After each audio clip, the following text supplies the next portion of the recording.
Check, check, test, test. Got me? Okay, thank you. I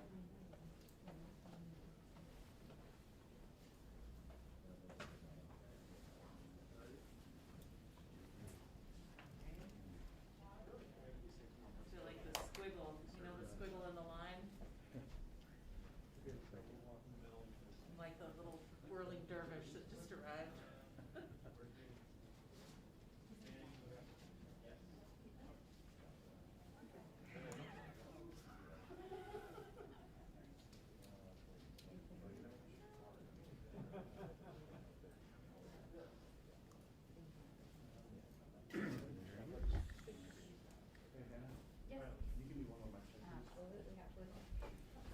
Hello, how are you doing?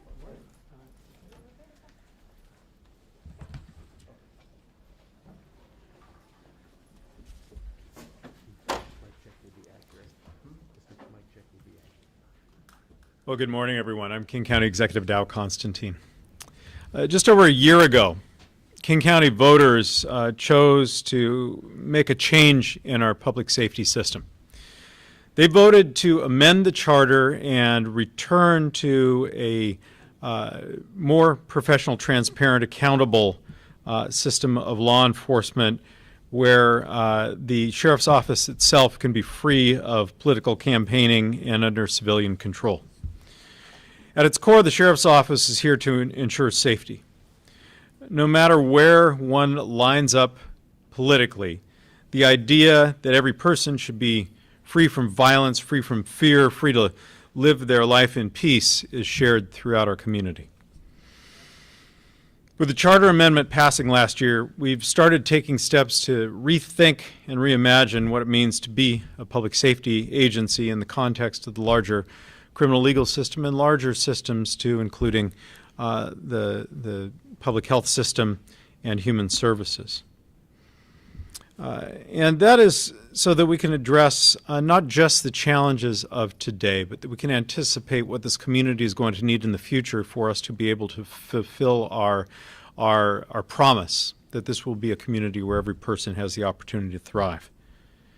Now this year, a group of volunteers, community leaders, and members of the law enforcement community have been meeting and listening and sharing their voices and views as part of the conversation to reimagine public safety here in King County. Earlier this month, the Public Safety Advisory Committee delivered a report to outline the characteristics that we should seek in a new appointed sheriff, and those include a strong background in law enforcement, community leadership, and community partnerships, a reputation for integrity, honesty, and transparency, the ability to inspire and motivate change, and commitment to equity and racial justice and social justice. Now, as our nationwide recruitment for a new permanent sheriff kicks off, I knew that our interim sheriff needed to bring those same qualities. And that's why today I'm pleased to announce King County's interim sheriff, Patty Cole Tyndall. Patty has more than 30 years of public service experience. She currently serves as the undersheriff in the King County Sheriff's Office, and she has worked in that sheriff's office for the past 6 years. Before that, she led my Office of Labor Relations, working with all of our representative employees across the county for 6 years. And she served as the interim director of the Office of Law Enforcement Oversight.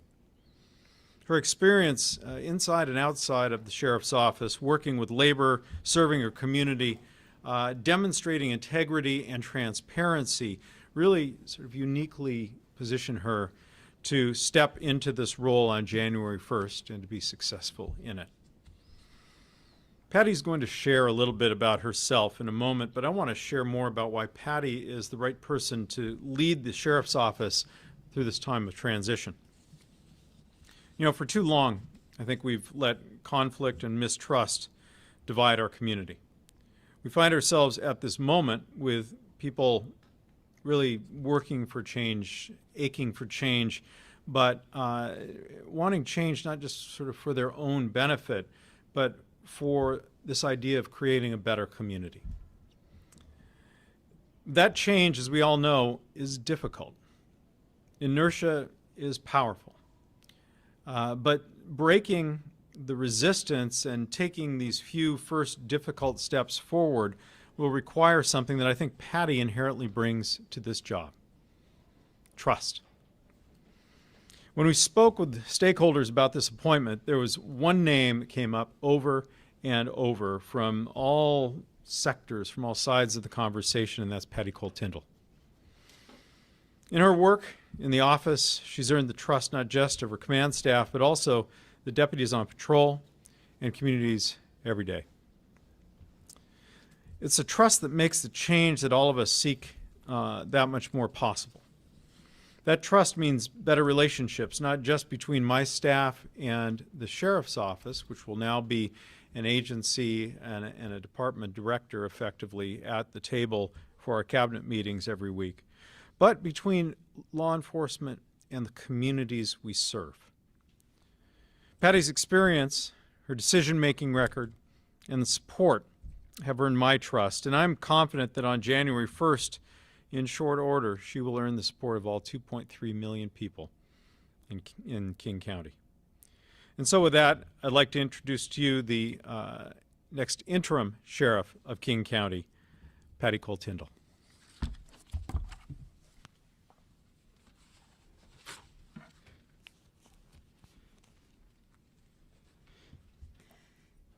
Thank you, Executive Constantine.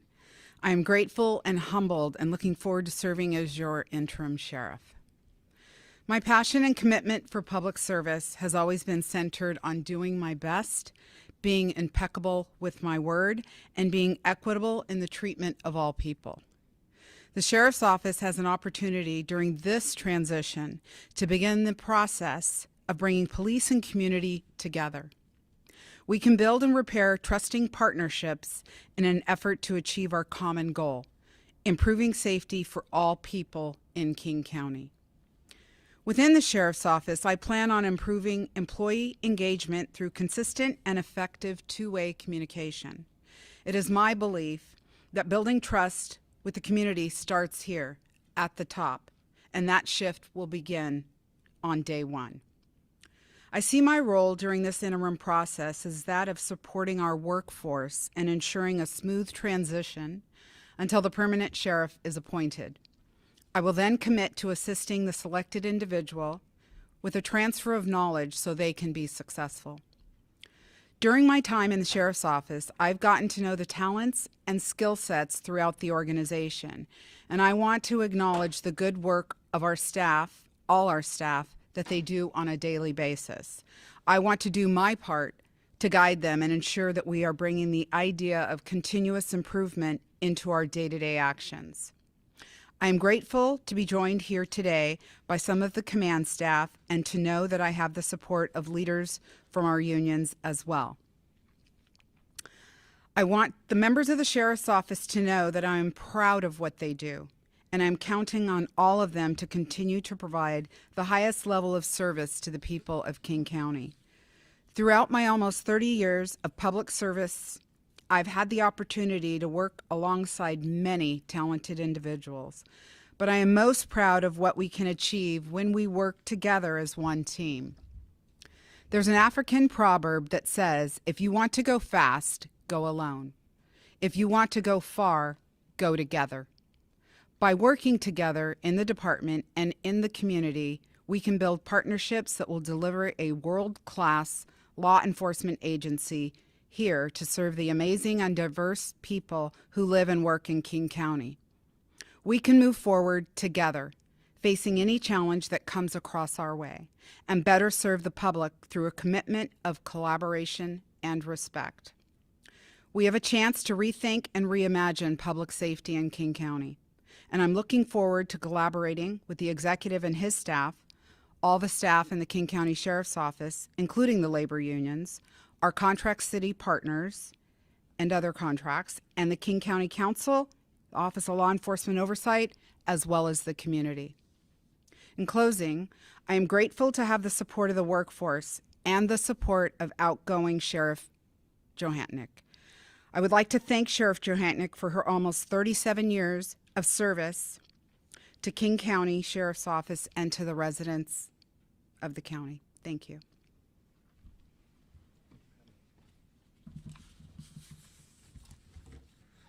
I'll have a few more remarks, and then we'll take your questions. First, I want to thank Patty for your remarks today and for your willingness to step up to this responsibility and lead us through this time of transition.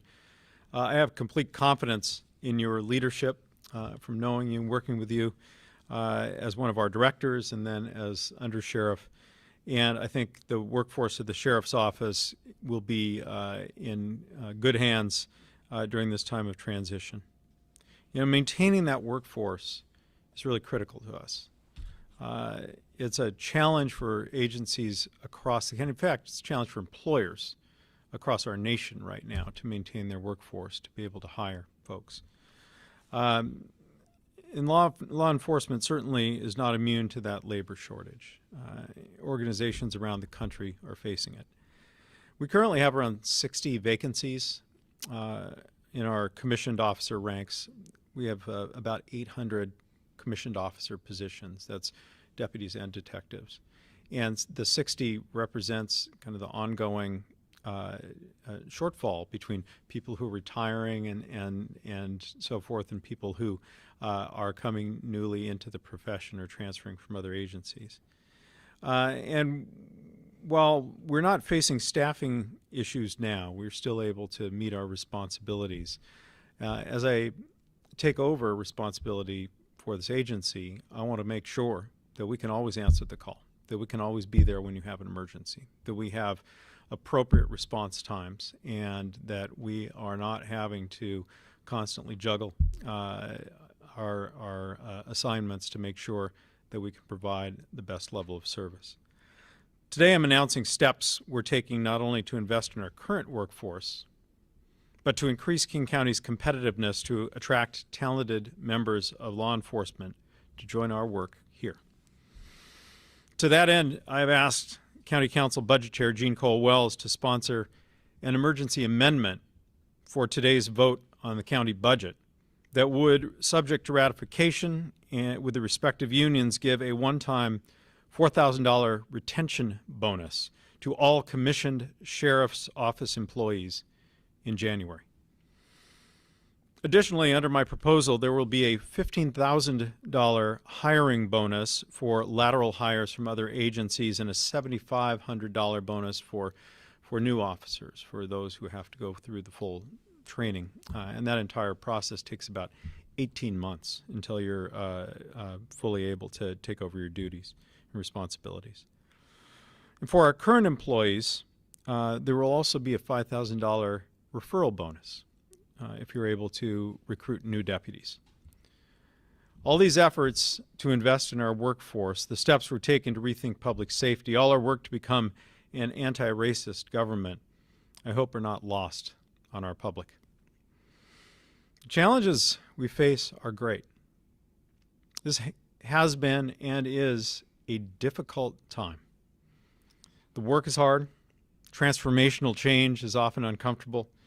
But I'm confident that with Interim Sheriff Patty Cole-Tyndall, a robust and diverse workforce in the Sheriff's Office, and strong involvement from the people and communities we serve, we are charting the right course.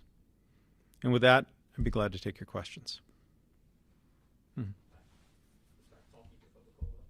does the timeline look like for beginning negotiations with the King County Police Officers Guild, and do you expect that Interim Sheriff Cole-Tyndall will take the lead initially on the sheriff's side of those negotiations? Are you talking about on the retention bonuses? No, the renewal of the King County Police Officers Guild contract. Yeah. Would you like to speak to that?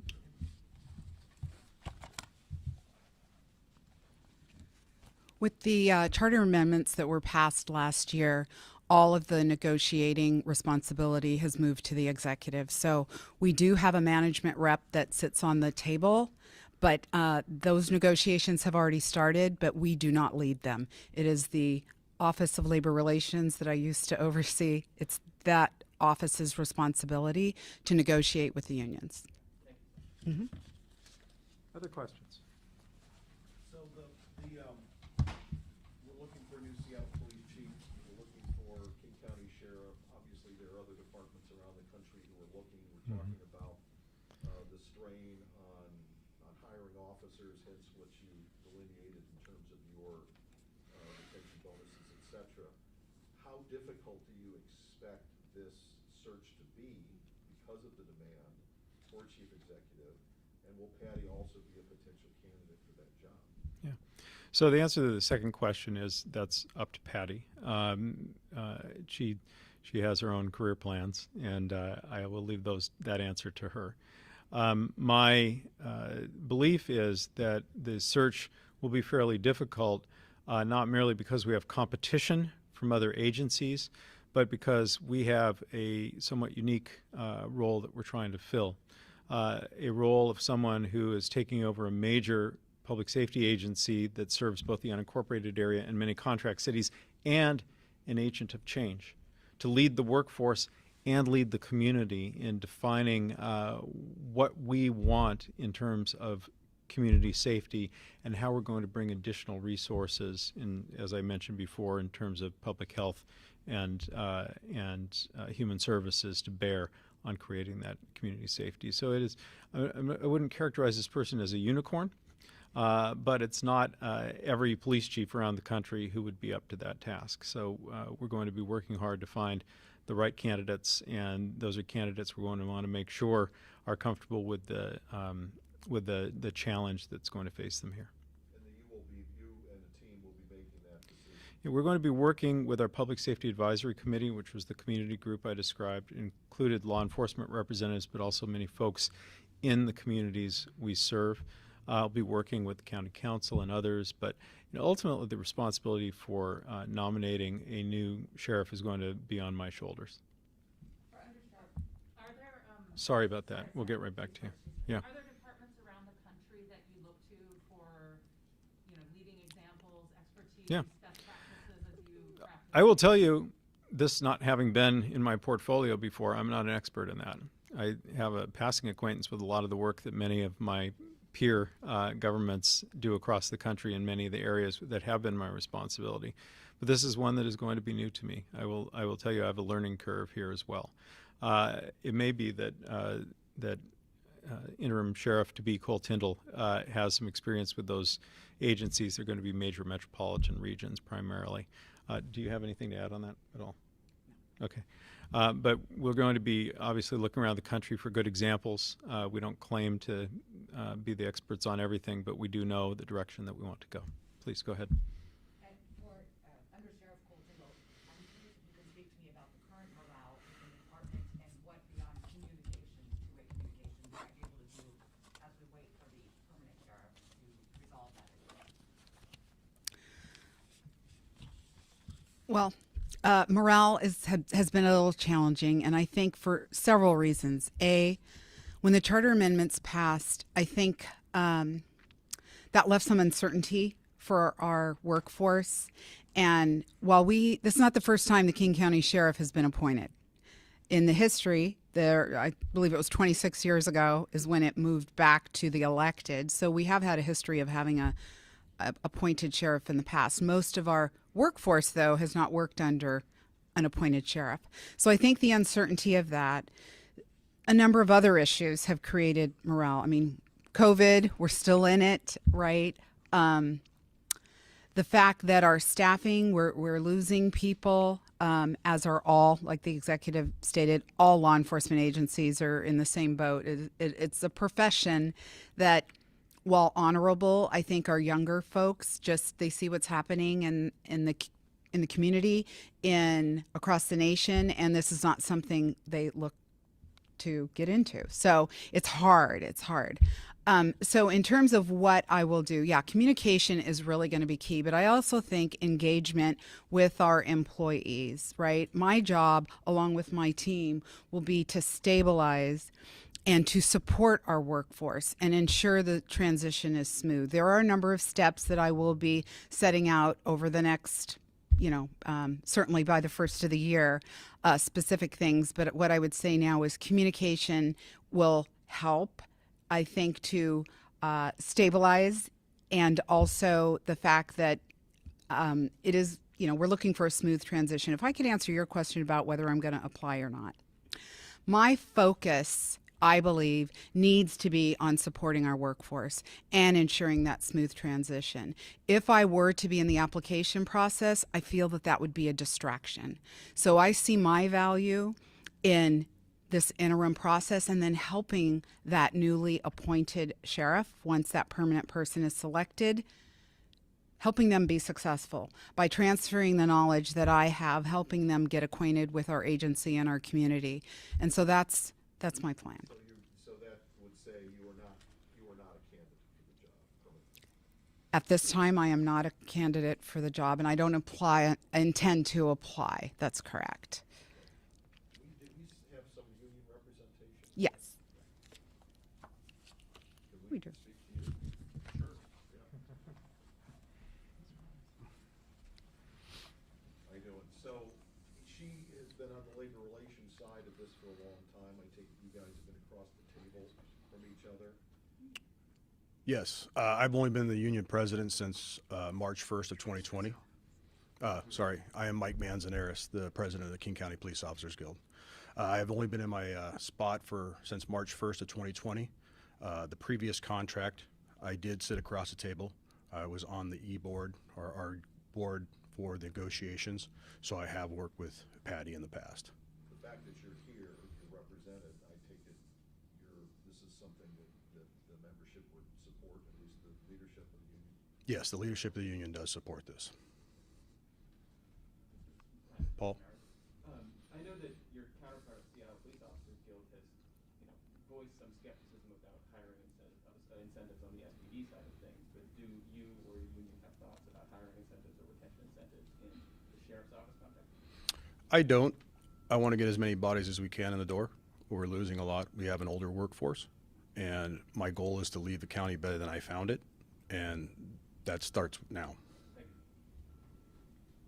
Can we talk a little bit about the challenges? We just had one of the things, the vaccine business. Do you know how many deputies have left because they did not want to get the vaccine? So I think Patty may be able to be more specific. I know that we had, I think, 8 commissioned officers who didn't comply at all out of the 800 positions, 740 filled positions. But some of those were just close to retirement, and then they've retired since, so they may have just not responded because they were going to retire anyway. I think one officer received the separation notice. We have several dozen, I think 60 or so people who are in the process of seeking an exemption, whether it's medical accommodation or religious. Even if you're granted an accommodation, that doesn't necessarily mean that you're going to be able to continue in this position, because you still have to be able to fulfill your duties. So we will obviously take the appropriate steps to try to accommodate people, and that all depends on the kind of job you're in, whether that's possible or not. 60. That's not the correct number, but we can give you, Chase will give you the exact number, but it's kind of in the ballpark. And we, further, as was said, we expect retirements to continue because we have an older workforce, and it's not just in the sheriff's office that we have an older workforce. There are many agencies where we're facing retirement of sort of the baby boomer generation, and we're having to look at vigorously recruiting to train people up and fill those spots. I wanted to make mention of one thing, because I did see an observation about our budgeting for policing out of a news source, and I wanted to be clear. Last year in our budget, we had to make cuts across the county because of the downturn in tax revenues owing to the COVID recession. And in the sheriff's office, that manifested as transferring the marijuana funding, which is not as much as it should be, but is significant, several $1 million a year, out of there and into a program that is actually helping people expunge their records, people who were convicted for marijuana where it's no longer a crime, which we think is an important manifestation of justice for us to help people clear their records. All of the cuts to these agencies that were occasioned by the recession have now been, or in the process today of being, restored. So that is not an actual challenge here. We didn't cut positions. We have the funding to hire the officers. Clearly the Bonuses are above and beyond that. But this is not one of those situations where we defunded and are refunding the police. We've maintained the same expectation about the number of officers we'll have and the funding to hire them and provide their benefits. Can I follow up with that? Mhm. Kind of a couple of things. For several years prior to the pandemic, there had been a push from some at the sheriff's office to invest more, to have more deputies. I know Councilmember Reagan Dunn had a proposal a couple of weeks ago, including hiring and incentive bonuses, but also like restoration of the gang unit and a few other things. Is that something that you see as a need for either of you? Let me start by saying that that whatever work we do in transforming the way public safety is delivered is going to happen with the full participation of the communities we serve and the professionals providing that service. And that includes all of the, commissioned officers, but it also goes beyond that into those who are providing other types of service, behavioral health service, housing, et cetera, in communities.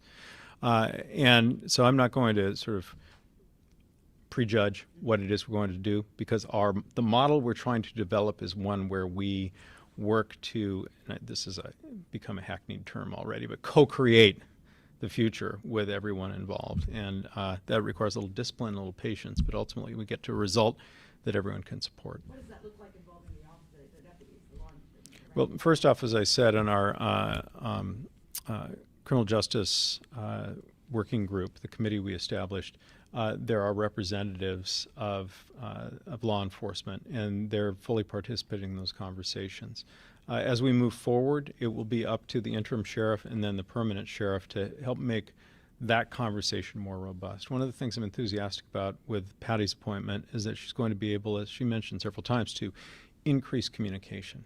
Increase communication internally, which I think builds trust, and increase communication between the sheriff's office and the communities we serve, which includes those contract cities that have a choice about who provides their policing. We want to have this constant dialogue going so that little misalignments or disagreements don't become crises. And I think that Patty's just exactly the right person to help make that happen over the course of the next, I didn't mention this, by the way, over the course of the next 7 months. We think it's going to take until about the middle of next year for us to have the permanent sheriff in place. Just so people are going to, our audience is going to say, okay, we need a police chief for the city, we need a sheriff, sheriff here appointed. What do you see as the difference between those jobs? I mean, could you be competing for the same people? I mean, being the sheriff of a single big city police department, the chief of a single big city police department is definitely different than being the sheriff across a broad and diverse geography with many, many jurisdictions participating and a whole bunch of additional duties like serving as the transit police, for example. We have, or providing the air service for the entire region, the helicopters and so forth. We have a very different portfolio. I personally think that while there's maybe a higher level of criticism at the city just because of the activism in certain quarters within the city, the job of sheriff is in many ways more complex. You have to be able to respond in an urban environment in a way that works well for the residents, like in White Center or Skyway. You have to be able to respond in a timely way to people who live in far-flung parts of the county when they have an emergency, and they can't be waiting an hour and a half for us to get there to help them. So it's a really complicated job. It's a tough thing to balance. Obviously, it's resource intensive to serve people who are living in less densely populated regions, whether it's on Vashon Island or out in the foothills of the Cascades. But it's up to us, and I'm committed to helping our interim sheriff and our permanent sheriff make us an excellent police agency. Is it fair to say then you will be looking for somebody who comes from a very similar type of either another sheriff's department or another sheriff? Yeah, that's only half the job, though, because the other half of the job is figuring out how to not just navigate, but sort of productively help orchestrate the change that communities want to see in policing. And that is not to have less safety. It is rather to have greater safety and have safety that is more holistic, where communities are fully participating, where we're bringing the kind of help people need to unwind crises that are happening on the streets of our neighborhoods. And that is the quality that I think is going to be harder to find right now. You'll have a lot of folks who are used to administering a traditional police department. We also need someone who's got the chops to be able to help guide a difficult conversation and get us to agreement about what the future looks like. Last question? Patty, can I ask you, or the executive, do you expect to take any steps during the interim over the next 7 months to move more quickly on implementing many of the OLEO recommendations? Yeah, do you want to speak about Oleo? And I'll remind you, Patty actually was the head of Oleo for a while. So. Thank you. I feel it's important that the sheriff's office, we at the sheriff's office, collaborate with Oleo. So one of my priorities will be to improve that relationship. We have a new Oleo director. We have all met with him, and I see a path forward where we can collaborate and work together. I will say this, that sometimes we don't agree with all of Oleo's recommendations. So, but what I want to make clear is we should be communicating on which ones we do and which ones we don't. And when we don't, why? And then why we aren't implementing. So I think, again, it goes back to that communication, right? So that's my emphasis, and building those partnerships and relationships, and an important one will be with the Office of Law Enforcement Oversight. Thanks, everyone. Thank you. Is this your pen? Yeah.